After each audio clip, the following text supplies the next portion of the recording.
താനന താനാനേ. നമസ്കാരം. പുതിയ എപ്പിസോഡിലേക്ക് ഏവർക്കും സ്വാഗതം. ഇത് ഷിജു അറമുഖൻ. അറമുഖൻ വെങ്കടങ്ങിന്റെ മൂത്ത പുത്രൻ. നാടൻപാട്ട് സമിതിയിൽ അച്ഛന്റെ പാട്ട് മാത്രം പാടുന്ന കലാകാരൻ. പാട്ടും പറച്ചിലുമായി നാട്ടത്താഴ് പോരാണെങ്കിൽ വളരെ സ്നേഹത്തോടെ സ്വാഗതം ചെയ്യാം. നിക്ക് ചെറുപ്പല്ലെൻ്റെ ഉള്ളിലെ പൂതിയിലെ മിന്നുകെട്ടെന്തിന് കൊണ്ടുപോന്നു. ഉള്ളില് നീയാണ് പെണ്ണൊരുത്തിയെ കള്ളിയെ ഉള്ളു പൊളിച്ചൊന്ന് നോക്ക് പൊന്നേ. കോലത്തെ തമ്പ്രാൻ വിധിച്ച വിധിയല്ലേ പാടത്ത് കാവലിനാളു വേണ്ടേ. നെല്ലിന് പൂവായി കായായി കതിരായി മാടത്തിങ്കാവലിനാളു വേണ്ടേ. മാടത്തിങ്കാവലിനാളു വേണ്ടേ. ഷൈജു നമസ്കാരം. നമസ്കാരം. ഇപ്പൊ നാടൻപാട്ടൊക്കെ ഉണ്ടോ? വീട്ടിലുണ്ടോ? ഇപ്പൊ ഉണ്ട്, പ്രോഗ്രാം പോകുന്നുണ്ട്. പുതിയ വിശേഷങ്ങളൊക്കെ എന്തൊക്കെയാണ്? പുതിയ വിശേഷം എന്താ, അച്ഛൻ മരിച്ചതിന് ശേഷം വല്ലാത്തൊരു ഫീലിംഗ് തന്നെയാണ്. പ്രോഗ്രാമിനൊക്കെ ചെറുതായിട്ട് പ്രോഗ്രാം ഒക്കെ. അച്ഛന്റെ പാട്ട് തന്നെ കൂടുതൽ പാടുന്നത്? അതെ, ഞാനിപ്പോ ഒരു 6-7 വർഷമായിട്ട് അച്ഛന്റെ പാട്ട് മാത്രമായിട്ട് സ്റ്റേജിൽ ചെയ്യുന്നു. അപ്പൊ പുതിയ അച്ഛന്റെ തന്നെ ഒരുപാട് പാട്ടുകൾ ഇനിയും ഉണ്ടല്ലോ. അച്ഛൻ ശരിക്കും പറഞ്ഞാൽ പുറത്തോട്ട് അന്ന് തന്നെ അറുമുഖൻ പറഞ്ഞിട്ടുണ്ടായിരുന്നു ഒരുപാട് പാട്ടുകൾ ഇനിയുണ്ട്. അതെ, പുറത്തേക്ക് ഇറക്കിയിട്ടില്ലാത്ത പാട്ടുകൾ എന്റെ കയ്യിൽ ഭദ്രമായിരിക്കുന്നുണ്ട്. അതെ, അതിനെ ഇറക്കാനുള്ള ഒരു എന്തെങ്കിലുമൊക്കെ സംഭവം ചെയ്യണം. അതെ, നല്ല പാട്ടുകളാ. നല്ലത്. അറുമുഖന്റെ പാട്ട് എന്നൊക്കെ നല്ല തന്നെയാണല്ലോ. അല്ല, അത് ഒരു വർഷം അച്ഛൻ എന്ത് സമ്പാദിച്ചു എന്ന് ചോദിച്ചു കഴിഞ്ഞാൽ, ഒരു മകനെന്ന നിലയ്ക്ക് എനിക്ക് പറയാനുള്ളത്, 1 കോടി രൂപ അല്ലെ 4 കോടി രൂപ എന്റെ ബാങ്ക് അക്കൗണ്ടിലല്ല വന്നുള്ളത്. അച്ഛൻ എഴുതി വെച്ച പാട്ടിലാണ് ആ സ്വത്ത് മുഴുവൻ ഇരിക്കുന്നത്. ശരിക്കും പറഞ്ഞാൽ ഇറക്കുക എന്നുള്ളതാണ്. അത് സമൂഹത്തിന് പ്രസന്റ് ചെയ്യുക എന്നുള്ളത് വലിയൊരു ഇപ്പോഴത്തെ അവസ്ഥയിൽ വല്ലാത്തൊരു ഇതാണ്. ശരിക്കും നമുക്ക് അഭിമാനിക്കാവുന്ന ഒരു കാര്യമാണ്. കാരണം അച്ഛന്റെ പാട്ടുകൾ പാടുക, അല്ല എല്ലാവർക്കും ആ ഒരു ഭാഗ്യം കിട്ടണമെന്നില്ല. അത് വല്ലാത്തൊരു സംഭവമാണ്. കാരണം അച്ഛന്റെ പാട്ട് പാടി എനിക്കൊരു വരുമാന മാർഗം ഉണ്ടാവുക എന്ന് പറഞ്ഞാൽ അതിനൊക്കെ വലിയ പുണ്യം എന്താണ്. പിന്നെ തീർച്ചയായും പുതിയ പാട്ടുകൾ കുറിച്ച് ഒന്ന് പറയുന്നത്, അച്ഛന്റെ പാട്ടുകളെ കുറിച്ച് ചെറിയ പാട്ടുകളൊക്കെ അതിങ്ങനെ ഫ്ലാഷ് ആക്കാനും പറ്റാത്ത അവസ്ഥയാണ് പുതിയതായതുകൊണ്ട്. എന്നാലും ഞാൻ ചെറുതെ ഒരു പഴയത്, അതായത് കുറെ മുമ്പ് എഴുതിയ അച്ഛൻ എഴുതിയ പാട്ട്. തെക്കും കരതമ്പ്രാന്റെ വല്ലി പണിക്കൂട്ടത്തിലെ തലപുലയൻ മൂപ്പന്റെ ക്ലാത്യൊരുത്തി. എണ്ണാമയിലീ കറുപ്പാവള് കണ്ടാല് എള്ള് മണിക്കൊത്ത പെണ്ണവള്. തെക്കും കരതമ്പ്രാന്റെ വല്ലി പണിക്കൂട്ടത്തിൽ കണ്ടില്ല ഞാനിങ്ങനൊരുത്താണീനെ. അതുപോലെ അച്ഛൻ ഇപ്പോൾ മരിക്കുന്നതിനൊക്കെ മുമ്പ് ഒരു ആൽബം ചെയ്യണം എന്ന് പറഞ്ഞിട്ട് ഞാൻ പാടി കൊടുത്തൊരു പാട്ട് ഇപ്പോൾ പെൻഡിങ്ങിലാണ്. അതിന്റെ 2 വരി ഇതാണ്. കുപ്പിക്കണക്കിന് കള്ളു കുടിച്ചാലും കാര്യങ്ങളൊക്കെയും കണ്ടീഷനാ. കാലു പതറാലും മേനി കുഴഞ്ഞാലും കാന കിടക്കില്ല കട്ടായം. തമ്മിലടിയില്ല വെല്ലുവിളിയില്ല ലഹരി നുരയുമ്പോ പാട്ടാണ്. ഷാപ്പിലെ ബെഞ്ചുമ്മ താളം പിടിക്കുമ്പോ പിന്നെന്തിനാണൊരുടെ പങ്കുത്ത്. ഷാപ്പിലെ ബെഞ്ചുമ്മ താളം പിടിക്കുമ്പോ പിന്നെന്തിനാണൊരുടെ പങ്കുത്ത്. ആ കുപ്പി കണക്കിന്. അപ്പൊ ഷൈദാണ് പാട്ടുകളല്ലേ?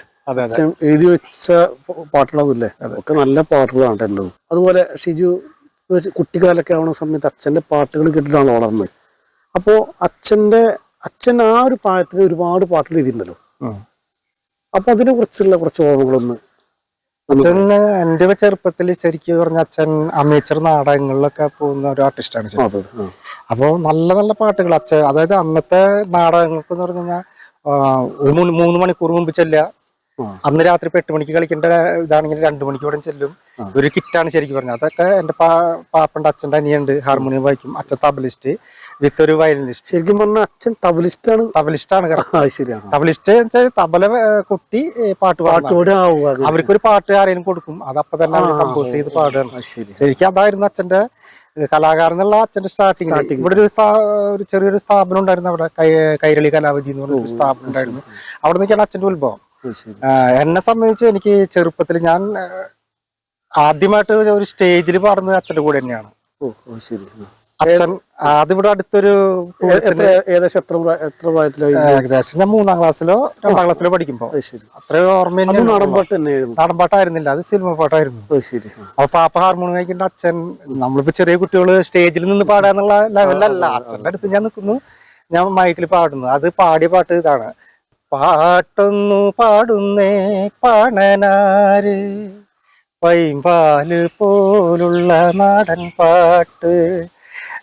അതിനുശേഷം പിന്നെ എനിക്ക് പിന്നൊരു പ്രോഗ്രാം എന്ന് പറഞ്ഞു കഴിഞ്ഞാൽ, പിന്നെ ഞാനൊരു 5ാം ക്ലാസ്സിലെ 6ാം ക്ലാസ്സിലെ പഠിക്കുമ്പോൾ, ഞാൻ ഇവിടെ നമ്മൾ സെന്റ് ജോസഫ് ഹൈസ്കൂളിലാണ് പഠിച്ചത്. ഞങ്ങളുടെ തൊട്ടടുത്ത് തന്നെ 1 തൊട്ട് 10 വരെയുള്ള ഒരു സ്കൂളാണ്. അപ്പോൾ അവിടെ 5ൽ പഠിക്കുമ്പോൾ ലൈറ്റ് മ്യൂസിക് ലളിതഗാനം എന്ന് വെച്ചാൽ അന്ന് നമുക്ക് ടൈപ്പ് റെക്കോർഡോ ഇതോ സൗകര്യങ്ങളൊന്നുമില്ല. അന്ന് അച്ഛൻ തന്നെയാണ് ആ ഗാനം പറഞ്ഞിട്ടുള്ളത്. ശരി. അതിന്റെ 2 വരി ഇതാണ്: വെണ്ണ കവർന്നപ്പോൾ ഉള്ളം കവർന്നു നീ ഉണ്ണിയന്നമ്പാടി കണ്ണ, എത്ര നാളായുണ്ണി കാത്തിരിപ്പൂ ആ മുരളീരവം കേൾക്കാൻ, ആ മുരളീരവം കേൾക്കാൻ. കാട്ടാറിൻ തീരത്തെ കുഞ്ഞിളം കാറ്റുപോലും കണ്ണൻ്റെ കഥയേറ്റു പാടി, കരുമാടി കുട്ടനെ കൊതിയോടെ കാത്തിരുന്ന, കരുമാടി കുട്ടനെ കൊതിയോടെ കാത്തിരുന്ന കാമിനിമാരെ കണ്ടില്ല. ഇന്നിപ്പോ പാട്ട് പാടാൻ കുറച്ച് ബുദ്ധിമുട്ടുണ്ട്, പക്ഷെ അന്ന് പാടുമ്പോ ബുദ്ധിമുട്ടുണ്ടായിരുന്നില്ല. കാരണം അത് ഫീമെയിൽ ടോണായിരുന്നു എന്റെ. ഈ പാട്ട് ഒരു ശരിക്കും പെണ്ണുങ്ങൾ പാടുന്ന അതേ പിച്ചായിരുന്നു. അല്ല, ഇത് ഈ പാട്ട് ശരിക്കും സിനിമ ഗാനാണത്? അല്ലല്ല, അച്ഛൻ കമ്പോസ് ചെയ്ത ഗാനാണ്. അതെ, അച്ഛന്റെ ഗാനാണ്. അച്ഛൻ തന്നെ എഴുതിയിട്ട് അച്ഛൻ തന്നെ. അത് നാടൻ പാട്ടിന്റെ വേറെ പിന്നീട് അച്ഛന്റെ ഇൻസ്പിറേഷൻ എന്ന് പറഞ്ഞു കഴിഞ്ഞാൽ, സ്കൂൾ വിട്ട ശേഷം കോളേജ് തലത്തിൽ ഇപ്പൊ നമ്മള് ക്ലബുകളുടെ മത്സരം ഉണ്ടാവും, കോളേജിലെ മത്സരം ഉണ്ടാവും. അപ്പോഴൊക്കെ എനിക്ക് എന്റെ സ്പെഷ്യൽ ഗാനം അത് അച്ഛൻ തന്നെയാണ്. തളിരണിയും രാവിൽ കുളിർക്കോരുമീരാവിൽ അല തല്ലുമോർമയായലയും ഞാൻ, ഒരു തെന്നലലയായി ഒഴുകുന്നു ഞാൻ തളിരണിയും രാവിൽ. എന്നന്തരംഗത്തിനഞ്ചിത ഗോപുര ചന്ദനവാതിൽ ഞാൻ തുറന്നു തന്നു, എന്നന്തരംഗത്തിനഞ്ചിത ഗോപുര ചന്ദനവാതിൽ ഞാൻ തുറന്നു തന്നു. എവിടെ നിൻ വഴിയമ്പലം ദേവി, എവിടെ നിൻ അണിയമ്പലം. ഇതൊക്കെ ആ കാലഘട്ടത്തില് ഒരുപാട് പ്രൈസ് എനിക്ക് വാങ്ങിച്ചു തന്നിട്ടുണ്ട്. കാരണം നെഹ്റു യുവകേന്ദ്രയുടെ ഒരു 68-70 ക്ലബ്ബുകൾ പങ്കെടുത്ത ആ പ്രോഗ്രാമിൽ ഞാൻ കലാപ്രതിഭയായിട്ട് ഈ ഒരു പാട്ട്, കുറച്ച് ഒരു മാപ്പിളപ്പാട്ട്, പിന്നെ കവിത പാരായണം അങ്ങനെയായിട്ട് എനിക്ക് കിട്ടിയിട്ടുണ്ട്. അതൊക്കെ ശരിക്കും പറഞ്ഞാൽ അച്ഛന്റെ ഭയങ്കര പ്രചോദനം തന്നെയാണ്. അച്ഛൻ തന്നെയാണ് ഒരു വിധം. ഇപ്പോഴും നമ്മളൊരു പാട്ട് പഠിക്കുമ്പോൾ തെറ്റിക്കഴിഞ്ഞാൽ അച്ഛൻ പറഞ്ഞുതരും. അത് ഏത് പാട്ടായാലും എടാ പാടുന്നത് പിച്ചോട്ടാണ്, അല്ലെങ്കിൽ അത് നോട്ട് റെഡില്ല എന്നൊക്കെ അച്ഛൻ പറഞ്ഞുതരും. അത് വലിയൊരു പ്രചോദനം തന്നെയാണ്. പിന്നെ അച്ഛന്റെ പാട്ടുകൾ ഇപ്പോഴും ഷിജുവിന് ഇപ്പോഴും പ്രിയപ്പെട്ടാവും. ഇപ്പോഴും എല്ലാ പാട്ടും, ഏത് പാട്ടും ഇഷ്ടം എന്ന് പറഞ്ഞിട്ടുണ്ടെങ്കിൽ എല്ലതും ഇഷ്ടമാണ്. എന്നാലും നമ്മുടെ ഒരു വേദിയിൽ പെട്ടെന്ന് നമുക്കൊക്കെ പാടാൻ പറ്റുന്ന പാട്ട് ഏതായിരിക്കും? അച്ഛൻ്റെ ഒരു പാട്ട്, ഒരു മെലഡി ഗാനം ഏതായിരുന്നു പാടാൻ? മെലഡി പാടാൻ പറഞ്ഞ ഞാൻ ഉടനെ പാടുക. കൊല്ലം നമുക്ക് ഓണല്ലടി കുഞ്ഞേച്ച് കുട്ടേട്ടൻ തീരെ കിടപ്പിലല്ലേ, കുട്ടേട്ടൻ നമുക്ക് കൂടെ പിറപ്പല്ലേ, കുട്ടേട്ടനില്ലാത്തോരോണം വേണ്ട, തണ്ടും താടിയും പോയി തണ്ടലോടിഞ്ഞില്ലേ, തണ്ടലോടിഞ്ഞു മുതുകും പോയി, മേപ്പുര നോക്കി കീടപ്പല്ലേ കുട്ടേട്ടൻ, കുഞ്ഞാത്തൂനാശിച്ചിട്ടെന്താ കാര്യം. കാരണം ഈ പാട്ടിനോട് അത്രയും നമുക്ക് ഒരു ഭയങ്കര ഫീലിംഗ് തോന്നാൻ കാരണം ഇത് സത്യത്തില് അച്ഛന്റെ കൂടെ പണിക്ക് വന്ന രണ്ട് ചേച്ചിമാരെ കഥയുടെ ഫീലിംഗ് മെനഞ്ഞെടുത്ത അച്ഛൻ കഥാപാത്രങ്ങളെ മാറ്റി അത് പേര് മാറ്റിയിട്ട് എഴുതിയ പാട്ടാണ് ശരിക്കും പറഞ്ഞത്. ആ കഥാപാത്രങ്ങൾ ഇപ്പോഴും ഉണ്ട് നമ്മളായിട്ട്. നമ്മുടെ എല്ലാ സംഭവത്തിനും അവര് എന്താവശ്യത്തിന് വീട്ടിൽ വരുന്ന ഞങ്ങളുടെ കുടുംബ സുഹൃത്തുക്കളെ പോലത്തെ ചേച്ചിമാരാണത്. ഇപ്പൊ ഷിജു ഗാനമേള ട്രൂപ്പിലാണ് പോകണമെന്നല്ല പറഞ്ഞത്. അതെ. ഇപ്പോ ഏകദേശം ഇപ്പൊ എത്ര വർഷമായി ഉണ്ടാവും ഇപ്പൊ ഈ ഒരു ഫീൽഡിൽ വന്നിട്ട്? കുട്ടശ്ശേരിയാണ് ഒരു 28 വർഷമൊക്കെ ഉണ്ട്. അപ്പൊ നാടൻപാട്ട് മേഖലയില് നാടൻപാട്ട് മേഖല സത്യത്തിൽ ഞാൻ ശ്രദ്ധിച്ചിട്ടില്ല. ഞാൻ തമിഴ് സിംഗറായിരുന്നു. ഓ ശരി. അത് മണിച്ചേട്ടൻ മരിച്ചതിന് ശേഷമാണ് ഇങ്ങനൊരു സംഭവം. നാടൻപാട്ട് ഇഷ്ടമായിരുന്നു. ഇഷ്ടം തന്നെ. അച്ഛന്റെ പാട്ടുകൾ ഇഷ്ടപ്പെടാതിരിക്കാൻ പറ്റില്ല. കാരണം അത്ര സിമ്പിൾ ആയിട്ട് ആർക്ക് വേണം പാടാൻ പറ്റുന്ന പാട്ടത്തിന്റെ. അച്ഛന്റെ ഈ പാട്ടുകൾ പാടുമ്പോ എന്താണ് പ്രതികരണം? ഈ ഓഡിയൻസിന്റെ പ്രതികരണം സത്യത്തിൽ നമുക്ക് അഭിമാനകരമായ ഒരു സംഭവം തന്നെയാണ്. കാരണം നമ്മൾ ഫസ്റ്റ് പറയുന്നത് ഇങ്ങനെയാണ്. ഞാൻ ഒന്നാമതിപ്പോ പോകുന്നത് തിരുവനന്തപുരം ജില്ലയിലാ. അപ്പൊ ഞാൻ ഇങ്ങനെ പറയാം, ഫസ്റ്റ് ഇൻട്രോ നമ്മളെ കുറിച്ച് പറയുന്നത് ഇങ്ങനെയാണ്. തൃശ്ശൂർ ജില്ലയിൽ നിന്ന് ഏകദേശം ഒരു 22 കിലോമീറ്റർ ഉള്ളിൽ പോയിരുന്ന ഒരു ഗ്രാമത്തിലാണ് എൻ്റെ വീട്. അറുമുഖൻ വെങ്കടൻ മണിച്ചേട്ടന് ഗാനം കഴിച്ച അറുമുഖൻ വെങ്കടന്റെ മകനാണ് ഞാൻ.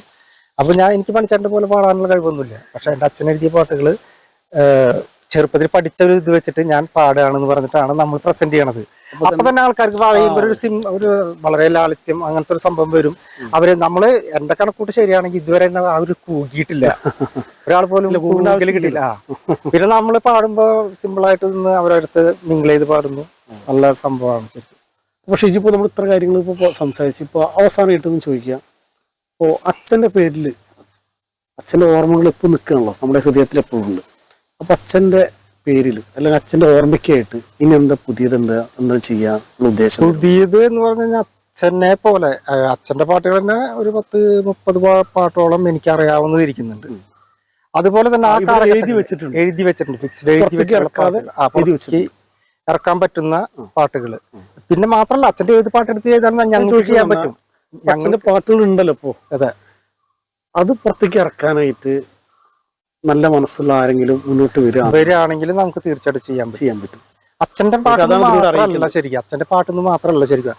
ആ കാലഘട്ടങ്ങളിൽ ഒരു നാടൻ പാട്ടിന്റെ ഒരു ഉത്ഭവം എന്നുള്ള സംഭവം ശരിക്കും പറഞ്ഞാൽ നമ്മുടെ കേരളത്തില് അച്ഛന്റെ ഗാനത്തോടു കൂടി തന്നെയാണ് ശരിക്കും പറഞ്ഞാൽ. മണിച്ചേട്ടൻ ആദ്യം പാരഡി ഗാനങ്ങളും അതൊക്കെ പാടി പിന്നെ അച്ഛന്റെ പകലും പണിയെടുത്ത് തൊട്ടാണ് ഒരുവിധം ഗ്രാമീണ ഗാനങ്ങൾ നാടൻ പാട്ടുകൾ വരുന്നത്. അത് അച്ഛന്റെ പാട്ട് മാത്രമല്ല, പക്ഷെ അച്ഛന്റെ പ്രത്യേകത അച്ഛൻ എഴുതിയ 90% പാട്ടുകളും സക്സസ് ആണ്.